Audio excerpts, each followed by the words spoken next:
Assalamualaikum warahmatullahi wabarakatuh dan salam sejahtera.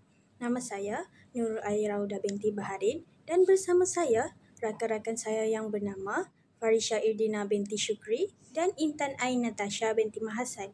Kami akan membentangkan analisis yang bertajuk Teknologi Multimedia dalam Pendidikan Kurikulum berdasarkan petikan dalam lampiran A. Untuk tugasan ini, kami diminta untuk menganalisis teks berdasarkan aspek penulisan akademik yang merangkumi 4 perkara utama. Perkara yang pertama adalah keutuhan wacana, iaitu keutuhan semantik, leksikal, gramatikal dan fonologi. Yang kedua pula adalah petikan dalam teks atau in-text citation. Yang ketiga, rujukan mengikut format APA versi ke-7 dan yang terakhir adalah kejelasan dalam penulisan. Baiklah, saya akan memulakan dengan aspek pertama iaitu keutuhan wacana. Secara umum, keutuhan wacana ialah kebolehan penulis untuk menyusun idea supaya mesej disampaikan dengan lancar, tersusun dan mudah difahami pembaca. Dalam petikan teknologi multimedia dalam pendidikan kurikulum, penulis menunjukkan keutuhan wacana yang sangat baik melalui kesinambungan idea dari satu perenggan ke satu perenggan yang lain. Dari sudut keutuhan semantik, teks ini berfokus kepada satu tema utama iaitu peranan dan kepentingan teknologi multimedia dalam pendidikan abad ke-21. Sebagai contohnya, ayat pertama menyatakan bahawa penggunaan perisian multimedia ialah alternatif dalam memperkaya kaedah pengajaran dan juga pembelajaran untuk menghasilkan pendidikan yang berkualiti. Makna ini diulang dan diperluas dalam perenggan-perenggan seterusnya yang menunjukkan bahawa penulis mengekalkan tumpuan makna sepanjang teks. Seterusnya, dari segi keutuhan leksikal, penulis menggunakan pengulangan kata kunci seperti pendidikan, multimedia, PAK 21, murid dan juga teknologi. Pengulangan ini bukan sahaja menguatkan tema utama, tetapi juga membantu pembaca mengekalkan fokus terhadap isi penting. Selain itu, penulis turut menggunakan sinonim seperti strategi, pendekatan dan kaedah yang menunjukkan variasi kosakata tanpa mengubah makna utama. Dalam aspek keutuhan gramatikal pula, penulis menggunakan pelbagai alat kohesi seperti kata hubung oleh itu, bagi memastikan, selain itu, hal ini dan dalam konteks ini. Penggunaan perkataan ini menandakan peralihan antara idea secara teratur dan mewujudkan hubungan logik antara ayat dan juga perenggan. Contohnya, ayat hal ini bertepatan dengan pandangan bahawa peralatan teknologi dalam pendidikan dapat meningkatkan kualiti akademik murid. Ayat ini menunjukkan kesinambungan idea yang mantap antara hujah dan juga bukti. Seterusnya, bagi keutuhan fonologi pula, walaupun teks bertulis tidak menonjolkan aspek bunyi, namun tanda baca seperti noktah dan koma digunakan dengan betul untuk menunjukkan jeda atau intonasi semula jadi semasa dibaca.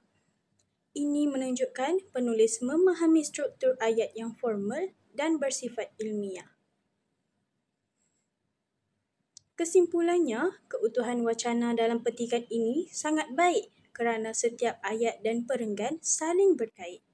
Hal ini menunjukkan kesinambungan makna, penggunaan kosakata yang tepat dan juga struktur gramatikal yang kemas. Penulis berjaya mengekalkan kesatuan idea dari awal hingga akhir teks.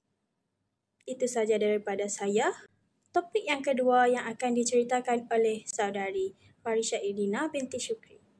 Saya akan meneruskan pembentangan dengan aspek kedua iaitu petikan dalam teks, in-text citation dan rujukan mengikut format APA versi ke-7. Petikan dalam teks amat penting dalam penulisan akademik kerana ia menunjukkan bahawa maklumat atau hujah disokong oleh sumber yang sahih dan berautoriti. Dalam petikan yang kami analisis ini, penulis menggunakan pelbagai sumber untuk menyokong hujah sekaligus meningkatkan kredibiliti teks.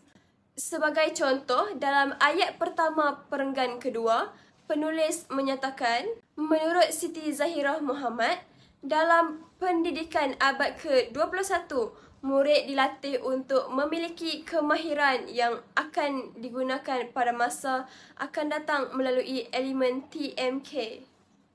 Penggunaan gaya author date di sini adalah tepat dan selaras dengan gaya APA 7. Selain itu, rujukan lain seperti Muhammad Haris Mukri Zariruddin dan Cik Mansur Cik Tom dan Kementerian Pendidikan Malaysia turut digunakan dengan betul. Ini menunjukkan penulis mematuhi etika akademik dalam menyatakan sumber asal bagi setiap maklumat yang digunakan.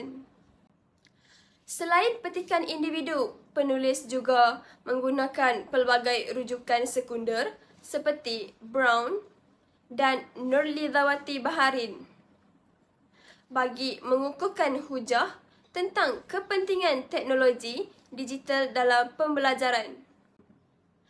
Kehadiran pelbagai sumber daripada tempoh masa berbeza menunjukkan bahawa penulis telah melakukan pembacaan meluas dan memahami perkembangan semasa dalam bidang pendidikan. Seterusnya, dari aspek rujukan akhir atau senarai rujukan, semua petikan yang digunakan dalam teks seharusnya disenaraikan secara lengkap di akhir penulisan mengikut susunan abjad.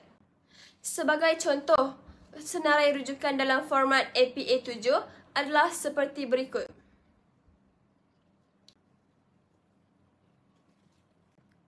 Penulis menunjukkan pemahaman terhadap format APA, namun ada sedikit penambahbaikan yang boleh dilakukan. Contohnya, memastikan indentasi gantian hanging indent digunakan dan tajuk buku dimiringkan iaitu italik. Dari segi kesesuaian, gaya rujukan ini menjadikan penulisan kelihatan profesional, sahih dan boleh disemak semula oleh pembaca lain. Secara keseluruhan, aspek petikan dalam teks dan rujukan akhir dalam petikan ini sangat baik dan menunjukkan ciri penulisan akademik yang berkualiti. Terima kasih Farisha. Saya akan meneruskan perbentangan dengan aspek terakhir analisis kami iaitu kejelasan penulisan sebelum saya membuat rumusan keseluruhan tentang kekuatan teks yang kami kaji. Kejelasan penulisan ialah elemen penting dalam penulisan akademik kerana ia menentukan sama ada mesej dan hujah penulis dapat difahami dengan tepat oleh pembaca. Penulisan yang jelas bukan sahaja mencerminkan kemahiran bahasa, tetapi juga mencerminkan keteraturan pemikiran dan kefahaman mendalam terhadap topik yang dibincangkan. Dalam petikan yang dikaji, penulis menggunakan gaya bahasa yang formal, tersusun dan berstruktur kemas. Contohnya, pelaksanaan PAK 21 dilihat amat signifikan dengan keperluan semasa di negara kita yang semakin maju dalam era digital dan globalisasi kini.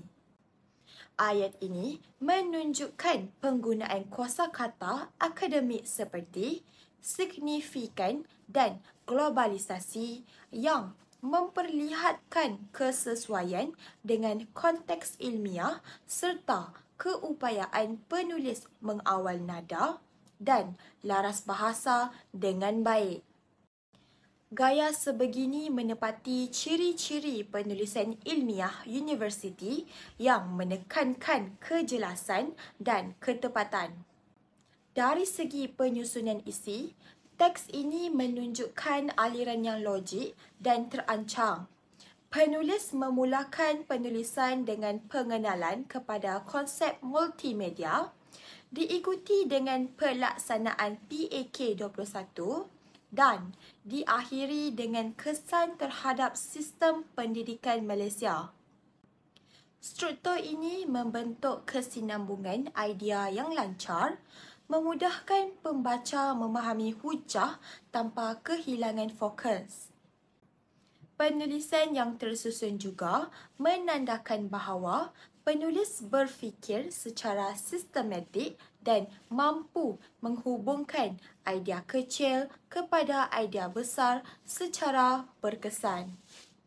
Selain itu, penulis turut menggunakan istilah teknikal dan profesional yang mencerminkan kefahaman terhadap bidang pendidikan moden seperti platform pembelajaran maya, rangkaian internet 4G dan pendidikan abad ke-21. Istilah ini bukan sahaja memperkukuh kejelasan maksud, tetapi juga menunjukkan bahawa penulis menulis untuk audien akademik, bukan khalayak umum. Penulis juga menyokong hujah dengan bukti dan data konkret. Contohnya, usaha Kementerian Pendidikan Malaysia (KPM) untuk menyediakan capaian internet 4G di lebih 10,000 buah sekolah. Fakta seperti ini memberikan dimensi realistik kepada tulisan sekaligus meningkatkan tahap kejelasan dan kredibiliti hujah yang dikemukakan.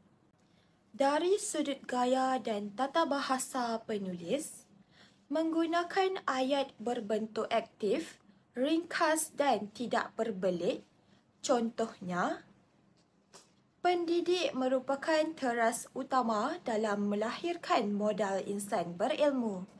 Ayat ini mudah difahami, tetapi padat dengan makna, sesuai dengan kehendak gaya penulisan akademik yang menekankan ketepatan dan ketulusan maklumat. Selain itu, keseluruhan teks bebas daripada kesalahan ejaan dan struktur ayat, menandakan bahawa penulis menitik beratkan aspek linguistik dan semangat dalam menghasilkan tulisan yang berkualiti. Secara keseluruhan, kejelasan penulisan dalam petikan ini sangat tinggi dan menunjukkan penguasaan penulis terhadap bahasa serta isi kandungan. Struktur yang sistematik, penggunaan istilah akademik yang sesuai, serta kehadiran bukti sahih menjadikan teks ini menepati ciri-ciri penulisan akademik yang mantap dan berautoriti.